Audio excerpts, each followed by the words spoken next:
जीत fix.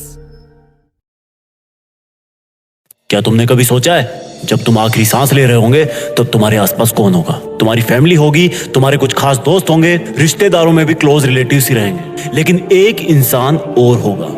वो बस तुम्हें कुछ समय पहले से ही जान रहा होगा और उसको इस बात का कोई फर्क नहीं पड़ेगा कि चाहे तुम कोई भी हो, किसी भी धर्म के हो, किसी भी जाति के हो, किसी भी गांव के हो, शहर के हो, गोरे हो, काले हो, बच्चे हो, बूढ़े हो, आदमी हो या औरत हो, वो तुम्हारा और तुम्हारे रिलेटिव्स का आपस में मिलने का टाइम बढ़ाने के लिए, तुम्हें नई जिंदगी देने के लिए अपनी टीम के साथ पूरी जी जान लगा रहा होगा। ये वो इंसान होगा जिसने अगर ऑपरेशन थिएटर के बाहर आकर सॉरी बोल दिया तो समझो खेल खत्म। ले सकते हो ये जिम्मेदारी, बन सकते हो इस तरह का एक बहादुर डॉक्टर जो कि अभी अभी ऑपरेशन थिएटर से निकला है, जिसको इंफॉर्मेशन मिली है कि इमरजेंसी है। एक डॉक्टर के लिए इमरजेंसी वर्ड काफी है। उसके लिए इमरजेंसी का मतलब सिर्फ और सिर्फ किसी की लाइफ है। एक इंसान अपने आप को कितने विश्वास से सौंप देता है खुद को डॉक्टर के सामने, सब चीजें कबूल कर लेता है क्योंकि मरीज जानता है कि डॉक्टर को नहीं बताऊंगा तो किसको बताऊंगा। और ये विश्वास आता है तुम्हारे नॉलेज से, तुम्हारे प्रोफेशन से, और ये दोनों आते हैं सिर्फ और सिर्फ डेडिकेशन से।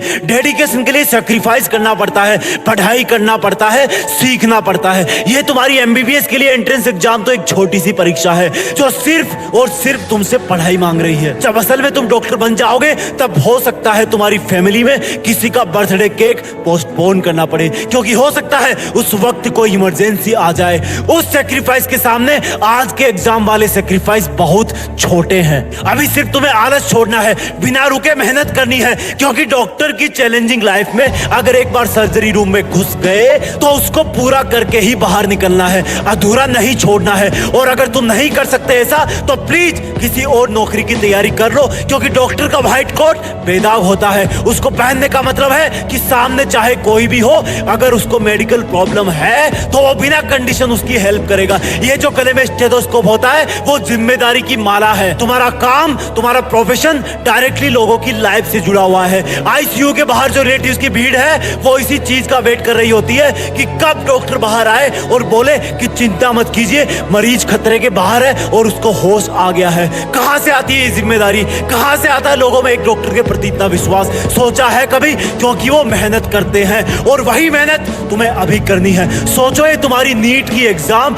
या एम्स की एग्जाम एक इमरजेंसी है। अब तुम क्या करोगे? डॉक्टर होना चैलेंज स्वीकार करो, अपनी टीम बनाओ और तुम्हारी टीम में तुमको मिलाकर सिर्फ 3 लोग हैं। पहले तुम, दूसरी तुम्हारी प्लानिंग, तीसरा तुम्हारा हार्डवर्क। तुम्हारा स्टेथोस्कोप है तुम्हारा दिमाग जो हमेशा तुम्हारी मंजिल पाने के लिए बेताब धड़कनों की बात सुनता है और उसके हिसाब से तुम्हारी बॉडी को मेहनत करने के लिए ऑर्डर करता है। और जब तुम इस एग्जाम की इमरजेंसी से लड़ रहे हो उस वक्त अपने इस ऑपरेशन थिएटर रूपी स्टडी रूम के बाहर की वार्निंग लाइट जला देना ताकि तुम्हें मेहनत करने से कोई डिस्टर्ब ना कर सके, यहां तक कि तुम्हारी गंदी आदतें भी नहीं। और जी जान से किताब की हर एक लाइन पढ़ना, क्योंकि तुम्हें क्या पता कौन सा केमिकल फॉर्मूला किसी की जिंदगी बचा दे। और इस एग्जाम की इमरजेंसी में जो ब्लड चाहिए उसका ब्लड ग्रुप जे होना चाहिए, यानी कि जोश। जब तक तुम इस एग्जाम को क्रैक ना कर लो तब तक शरीर में जे ग्रुप वाला खून दौड़ते रहना चाहिए।